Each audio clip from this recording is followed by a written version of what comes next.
Hey there everybody, it's Chaos back again. I'm actually going to present a build today for aka Jacob on Reddit. He's actually in the ROS beta and he was nice enough to test builds for people that aren't so lucky to get into the beta. So I'm going to present this build that I'm using in PTR in hopes that he could give it a shot and see how well it works. I think he's got the gear to do it, which is a little bit of a requirement for this build. So without further ado, the build centers around Hammer the Ancient Smash and Ancient Spear Harpoon.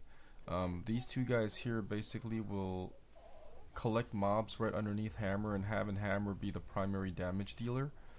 And I have Furious Charge with Leap. These two are my escape moves that I typically use when I don't have Wrath of the Berserker and Whirlwind going, like in live.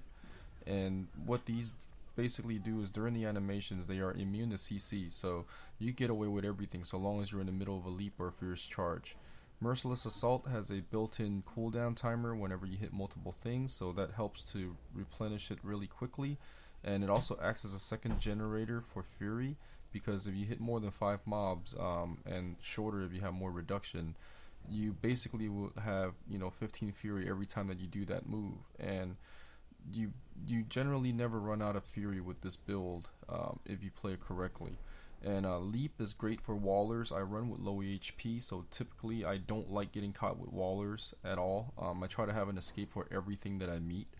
And Death from Above is definitely the best, I would say, rune for Leap, because the 3-second stun is better than anything else that's available. Like the 3-second armor makes no sense when you could stun them instead. So Death from Above is great too for things that generally are really dangerous, but if you want to go in there and actually have a free 3 seconds and just kill them with Hammer of the Ancient's really good. And there's also a combo with this build too, where Ancient Spear can combo with Leap. After a pull, you can leap right onto the mobs and it will freeze them for about 3 seconds, and then you can hammer away with Hammer of the Ancients. For mobs that tend to run away like Succubi, that actually helps to group them together, and then you could basically go ahead and stun them and then finish all 3 off at once with just a few swings. I also keep Sprint in there. I put Run Length to win, and on PTR the damage is still significant, but I guess when the damage is starting to go away on ROS, I'm going to probably switch to Marathon. Marathon's going to give you 10% more run speed and 1 more second duration, which will help to conserve Fury, to better basically be more efficient in the run. Warcry I was using Invigorate for a while, and I switched to Charge because even with my low EHP, I'm not dying on PTR as much. Your mileage may vary, of course, and if you basically have even more, you could still use Warcry just purely for the fact that every 20 seconds you get 50 Fury. The ratio is really good just as an emergency generator for every 20 seconds, which is like about every pack. And passives, I'm using passives that'll support Fury generation, of course Unforgiving, that give you endless sprints by itself, and then you have Superstition. I'm running low EHP, so it doubles as a protector and also a Fury gen. Whenever you're fighting mobs with, like, say, Plague, Plague rarely does any damage to me, just because I have really high regen on PTR, for PTR. On ROS it'd probably be a different story. So Superstition basically allows you to just endlessly hammer an Ancient Spear. And Weapon Master I'm also using right now. I actually was using Animosity, but I'm using a Mighty Weapon, so Weapon Master gives you 1 Fury per hit. And I'm not sure if they changed the proc rates around or anything like that on PTR, but it's just it saves you a lot more Fury than it leads to. The 1 Fury per hit is actually quite huge, and it's working a lot better than I remembered it on PT or on live. And it's actually a better conserver of Fury than Animosity would be. So I've actually switched it out, and this is giving me way smoother run after I switched it out. So with the items needed for this build is going to be 2 rings, Skullgrasp and SOJ, and these guys here will have Hammer the Ancient, Fury reduction on live, so you probably need some legacy items. I'm not sure if they roll like that in the future. And right now I also am cheating it a little bit. I also have this rare weapon which is found on live. I haven't seen Hammer the Ancient Fury reduction at all in future gear, so, or at least on PTR, so this might be your last chance to get any if you are planning on going with Hammer routes or the Hammer route. So basically with this weapon here, it is giving me like -12 Fury, which with my simple reduction on Paragon levels is basically giving me like I think 7 Fury per cast of Hammer the Ancient. So out of my 162 pull, I could do a lot of hammering. This isn't necessary. I've done the build with only -8 and it still works out. So this is just happening to be my best item without lifesteal right now. So I'm trying to run without lifesteal. I have a Scorn that actually I've used and does even a better job than this because it's higher DPS. Those 2 items are really the main staples of what you need. Also you have this guy, and which has 15% damage to Hammer the Ancients and in the boots as well. And these are the only 2 slots that you can get these affixes on, so rare items are actually quite useful for this build, and just to have those 2 pieces there. And this guy here is more of a luxury. It definitely helps smooth out the run. I wouldn't, you know, ditch it if you have it. I would definitely use it because every health clip that you get 20% primary resource. In a fight, it's rarely needed. It's only after a long sprint between packs and you're low on fury to begin with is really where the problem persists. But if you generally don't run like I do and sprint from, you know, mob to mob, you have less of an issue. But if you play in the right maps and you have high density, the fights itself will replenish you enough, so there's really no need to worry. And if you're fighting anything with AoE, Superstition is going to give you, you know, fury the entire fight. So this is just a luxury so you can sprint between packs. It's not necessary, but it's there. I also have this legendary belt. It isn't so good if you look at it outright, but I'm using this right now just for the fury spent, where you get life per fury spent. 252 is quite significant. It's basically 7 times that every time I use Hammer the Ancient, and when I use Spears, 20 times that. So it's a pretty significant heal on PTR. Don't know in ROS going forward how well that works, but it definitely is something that I'm using right now to help my cause, because my EHP and my damage, you can see my numbers here, 244 is really, really low even for PTR on Master, and this is how everything breaks down. So without further ado, I'm going to go do a run of Keeps 2, and hopefully I can show you guys how this worked. So typically what I do is I just grab a whole bunch of mobs with Hammer and then ensure that I only hammer when I have multiple things to hit. It conserves a lot of fury this way, and it just helps to clear out big rooms really quickly.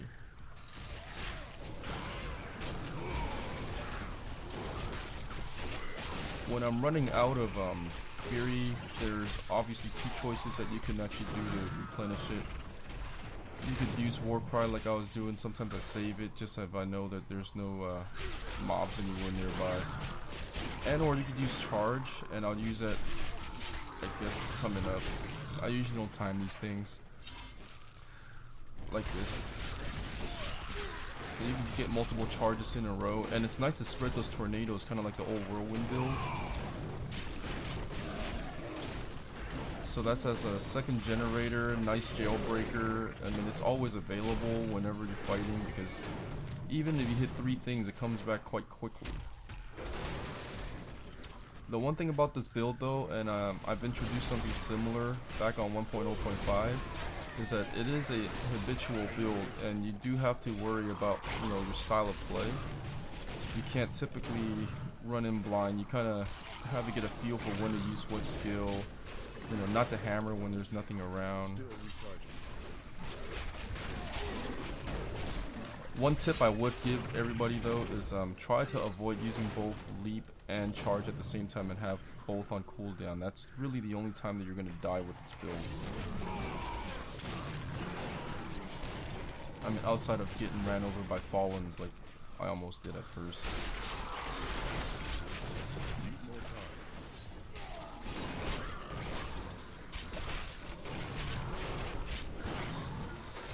Positioning in between smashes too, it really helps. So with these archers, you can see here what I did was I just leap on top of them after just pulling them in, and what that does for you is it allows you to keep them still, so you can kind of hammer away, and you can see like 80% of the life was gone before they even had a chance to react. So this is why I love using leap, and it doubles as a waller escape, which is really nice. So you can see this big room of mobs that just literally gather everything. And single smash them. Of course, in ROS they're gonna have more hit points, but you know what? That just makes it more fun to use Hammer the Ancient.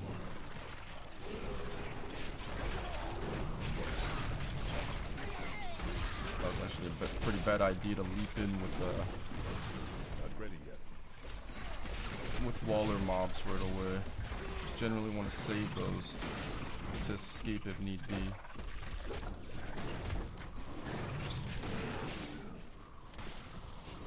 I would say this is kind of unfair testing right now because on PTR it's hard to really find a good weapon since they don't roll the proper levels compared to live. And using a live weapon, you're basically over gearing the content. But I could tell you that with the build itself, you don't have to worry too much because the fundamentals are there. The Fury generation is there. And this build is even better on choke point maps. And what I mean by that is like, I'll show you. If you would go to like Towers 1, the map naturally has just like a hallway. And what that does is it funnels all the mobs into one specific area.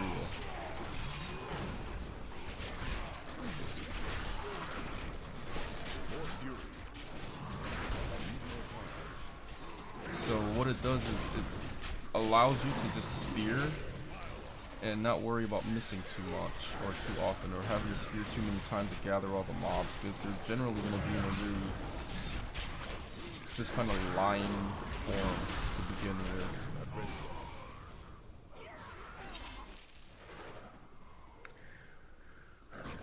I would say that the clear speed, it's still pretty slow compared to Wizards. I was just playing with Wizards a while ago and they are just ridiculous right now, on PTR at least.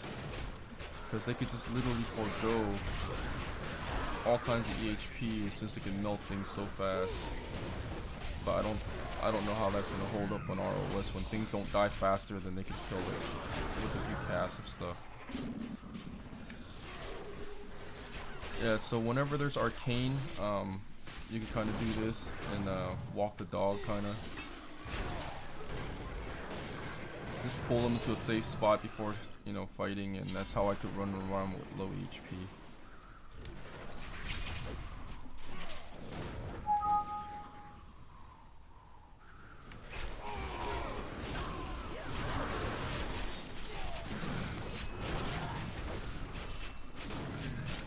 Charge is also nice just to get into position where you can line them up for a good pull.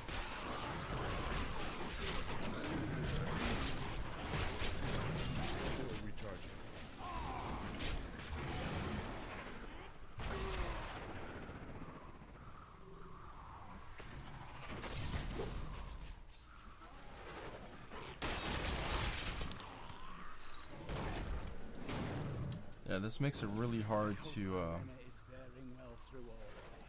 catch up to a lot of other classes right now because there's just so much reliance on getting the right spots and hitting the mobs, and that's exactly why you have Leap in this build. And that's exactly why you have Charge, because Leap was still on cooldown.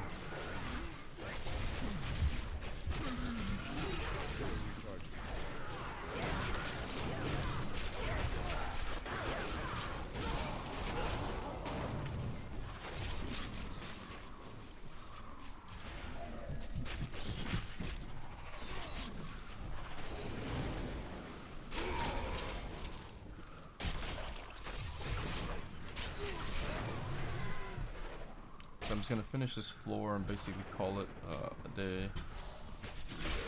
I've been playing, I would say maybe like 10 hours in a row. Been trying to record all day, but my daughter kept making noise, so I wanted to have an opportunity here.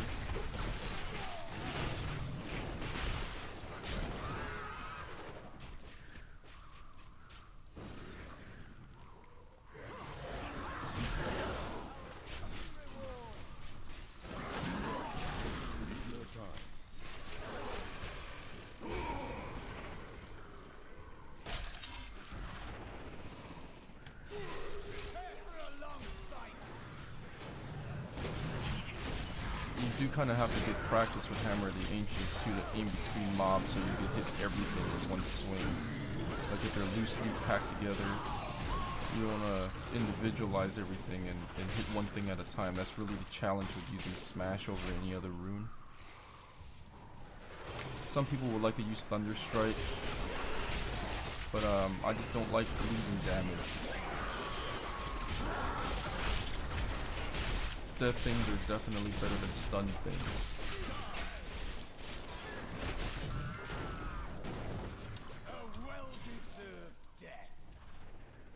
I guess I'll run this one too.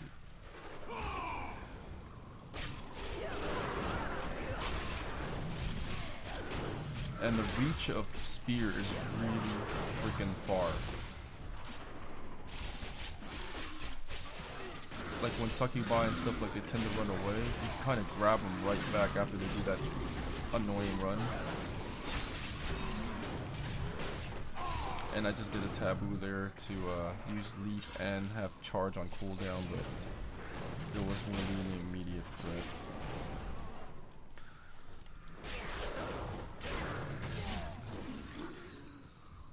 Once again, this build is going to require some getting used to.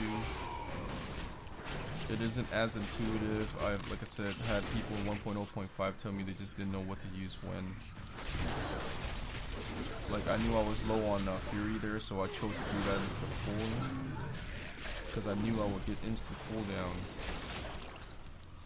Leap, charge also bugs out once in a while, where they would basically stop in the middle of the animation prematurely. It's never been fixed. I don't know when that started happening, but it's one of those things where it's super annoying.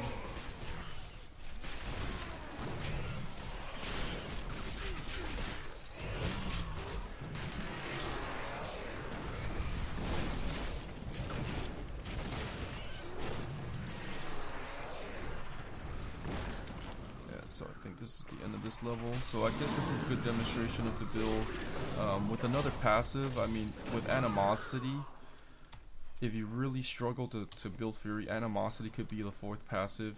And I mean, basically with that, I don't see, too much problem keeping Fury up. It's really a matter of building that DPS with Hammer of the Ancient at that point, because 111 DPS is really, really low, even for PTR. But partially due to the fact that I'm using a really, really crappy amulet, just because PTR issues right now. Goal is, though, to have enough Paragon to basically give me enough run speed so I could not use these anymore. These guys really hinder DPS and EHP, so if I can go ahead and build that up to a high enough level, then I could definitely access better gear here. So that's it. Well, if you guys have any questions, give me I don't know, comment or anything like that, and we'll go from there. Thank you very much.